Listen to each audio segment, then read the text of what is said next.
Hello student, I am Prashant Parde, physics educator.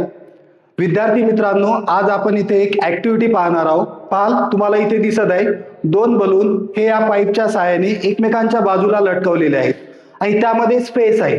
आता आपली activity actually काय आहे, तर या पाईपच्या सहाय्याने आपल्याला दोन बलून मध्ये असणाऱ्या स्पेस मध्ये एअर ब्लो करायची आहे आणि आपल्याला पाहायचं आहे की या बलूनवर त्याचा काय इफेक्ट होईल.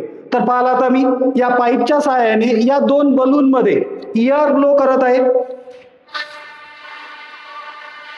तर पहा विद्यार्थी मित्रांनो, तुम्हाला इथे काय दिसलं, हे दोन बलून एकमेकांकडे अट्रॅक्ट होत आहे.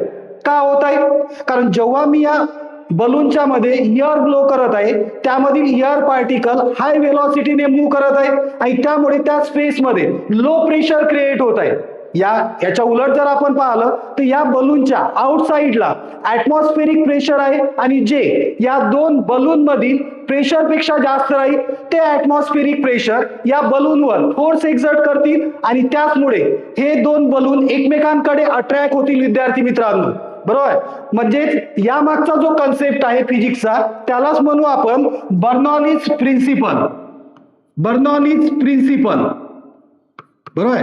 एक्झाम्पल जर सांगायचं झाल्यास विद्यार्थी मित्रांनो, आपल्याला माहिती आहे नदीमधील वाहतं पाणी जर आपण ऑब्झर्व केलं तर ज्या ठिकाणी नदी रुंद राहते त्या ठिकाणी पाण्याचा फ्लो हा कमी वेग राहतो आणि ज्या ठिकाणी नदी ही अरुंद राहते त्या ठिकाणी पाणी हे जास्त वेगाने मूव्ह होतं. म्हणजे हा जो कन्सेप्ट आहे विद्यार्थी मित्रांनो, यालाच फिजिक्स मध्ये बर्नौलीज प्रिन्सिपल असं म्हटलं जातं. अशाच प्रकारची व्हिडिओ जर तुम्हाला पाहायचे असतील तर या व्हिडिओला जास्तीत जास्त लाईक आणि शेअर करा. थँक्यू.